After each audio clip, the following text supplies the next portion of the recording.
네, 안녕하십니까. 욱군입니다. 잘난 체 하는 욱군입니다. 저번 시간에 말씀드렸던 내용, 다시 한번 살짝 정리해 보자면 이런 거죠. 탁구대가 여기 있고요.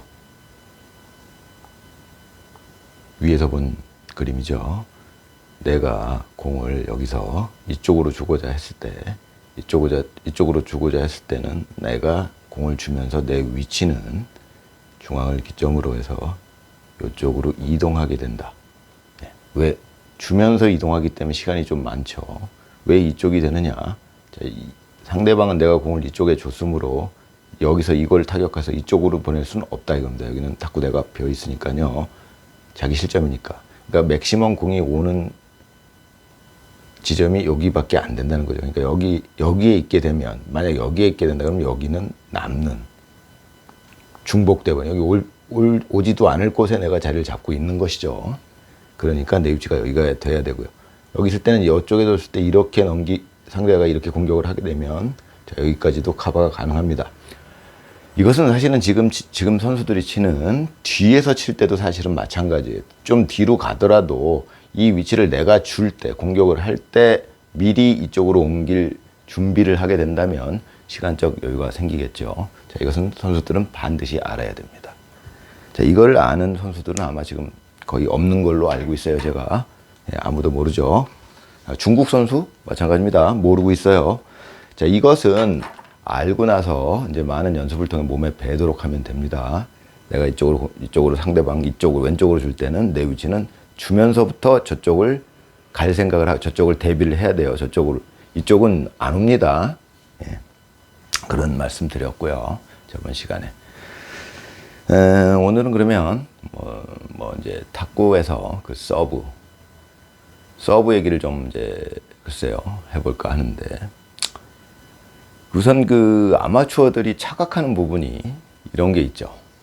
탁구 이제 동영상을 보다 보면 선수들끼리 이제 그 동영상을 또 대부분 발췌된 영상이죠. 뒤에서 막 서로 주고받고 공격을 막 랠리가 19, 어떨 땐 29까지도 가요. 그럼 이제 보기에는 좋죠.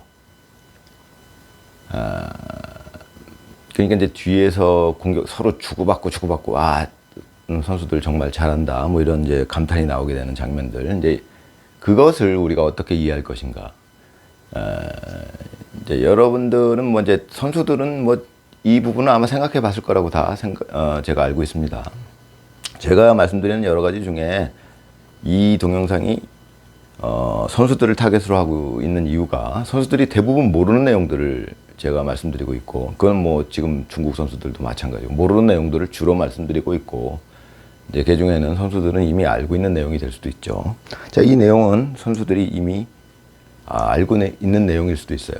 자, 그럼 근데 아마추어들은 거의 이해를 못해요. 자, 보세요. 어떤 내용이냐. 어떤 세계적인 선수든 이제 경기를 볼 때 우리가 뭘 봐야 되느냐. 그 점수가 날 때, 탁구 경기를 하는데, 양 선수가 탁구 경기를 하는데, 자, 점수가 1점, 2점 날 때 말이죠. 어떤 경우가 있냐면 이렇습니다. 이 선수가 서브를 넣었어요. 서브를 넣었으면 1구라고 하죠, 우리가. 자, 1구를 넣었어요. 그러면 이걸 받아넘겼다면 2구를 받아넘긴 셈이죠. 이 사람이 이 공을 다루게 될 때는 2구가 되는 거죠. 그런데 탁구 점수를 분석할 때 어떻게 분석하는 것이 필요하느냐. 서브를 넣었을 때 1구의 점수가 나는 경우, 즉 서브를 넣었는데 이 선수가 못 받았어요. 이 서브를 못 받으면 1구의 점수가 나죠. 1구에 이 선수가 1점을 따게 됩니다. 그런데 만약에 이 선수가 서브를 넣었는데 이 선수가 리시브를 했어요.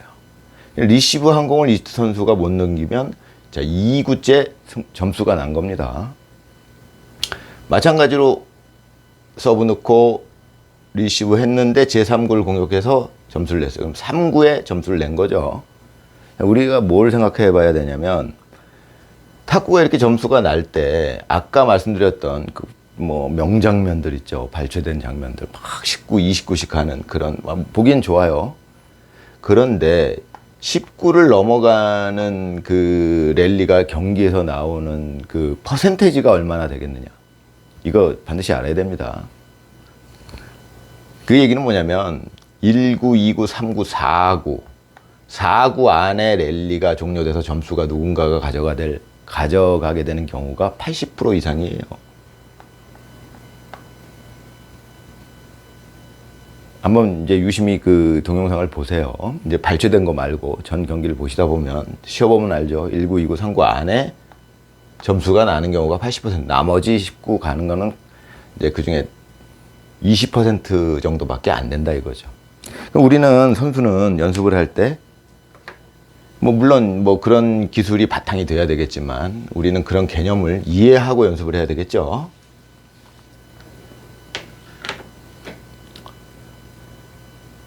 그럼 뭐 그렇다는 얘기는 이 얘기는 뭐를 얘기하고 있는 건가요?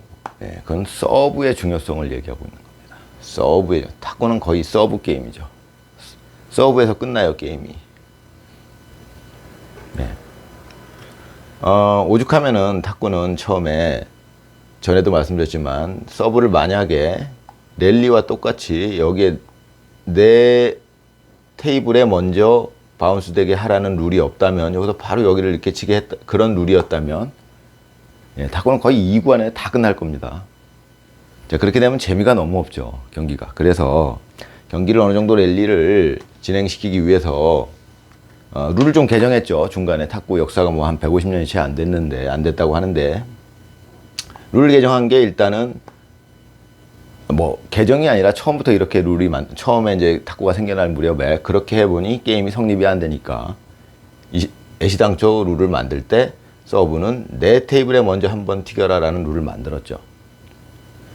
그리고 나서 최근에 한 20년 정도 전에 어떤 룰이 추가가 됐냐면 서브를 넣을 때 그 상대방이 내가 이제 이렇게 토스한 공이 맞는 순간까지 가리지 말아라.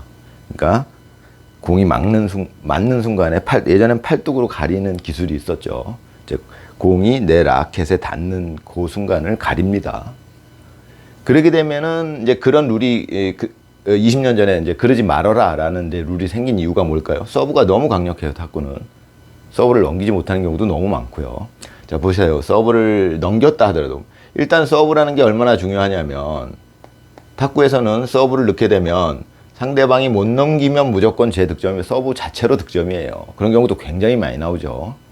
많이 나오는데 더군다나 서브를 넣었는데 상대방이 이 서브를 제대로 리시브 한다는 건 뭔가요? 자, 보세요. 자, 그거 조금 이따 설명해요. 제대로 리시브를 하지 못하면 어떻게 되냐면 공이 이렇게 상대방한테 이렇게 떠서 가요. 이렇게 되면 제 상구를 얻어맞게 되죠. 공이 이렇게 떠서 온다는 거는 뭐 제가 여러 편에 걸쳐서 말씀드렸지만 굉장히 그러니까 네트를 위로 이렇게 상당히 떠서 오게 된다는 건 너무 뭐 찬스볼을 준 셈이기 때문에 3구를 얻어맞습니다. 그럼 거의 실점이에요, 대부분.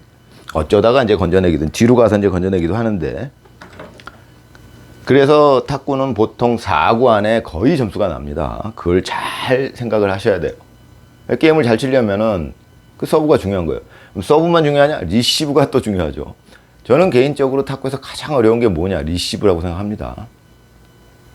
왜냐면 상대가 심혈을 기울여서 어떻게 하면 상대가 받기 어려울 것인가 하는 그 자기 나름대로의 노하우를 다 집약시켜서 만들어낸 서브를 제가 넘겨야 하는 거예요. 그런데 리시브라는 것이 말입니다. 여러분들 해보시면 알겠지만 사실 좀 고수가 넣는 서브는 여기에 넘기기조차 상대방 테이블에 넘기기조차 어려워요. 네, 그러니까 선수들조차 경기를 보시면 리시브가 이렇게 떠서 가는 경우가 많아요. 이건 완전히 실패한 리시브입니다. 이건 서브가 좋아서 이 사람이 이제 상구를 공격해갖고 득점을 한다면 공격이 좋은 게 아니라 서브가 좋았던 거죠. 자, 여러분 그 개념을 구분하셔야 돼요. 보시면 아마추어 중에 그 개념을 전혀 이해를 못 하시는데 아마추어들은 그럴 수 있죠. 자, 보세요. 이 선수가 서브를 넣었는데 2구가 이렇게 리시브 실패를 이렇게 떠서 왔어요. 찬스볼로 왔어요. 그래서 3구를 공격했어요. 그러면 아마추어들은 어떻게 생각하냐? 아, 공격을 잘한다. 왜? 3구를 공격으로 점수를 땄으니까. 아니죠.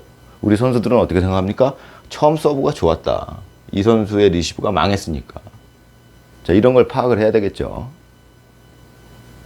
그러니까 서브는 어떻게 보면 탁구에서는 가장 중요하고 또 리시브 그에 따라서 리시브까지가 2구까지가 탁구에서는 거의 탁구의 90%라고 보시면 됩니다. 3구도 전부 서브의 영향권 내에 있는 거고요. 3구가 여기서 이제 요거까지만 말씀드리자면 다음 시간에 계속 할 텐데, 그러면 가장 이상적인 리시브는 뭐냐? 우선 리시브의 이상적인 궤적은 이런 겁니다. 네트를 낮게 넘어가는, 네트를 살짝 넘어갈 수 있다면 일단 궤적상으로는 이것이 가장 이상적인 리시브가 되겠습니다. 이렇게 했을 때는 상대방이 제 아무리 선수를 할지라도 제대로 위력적인 공격을 하기는 어렵습니다. 실수할 확률도 높고요. 자, 오늘은 여기까지 하겠습니다.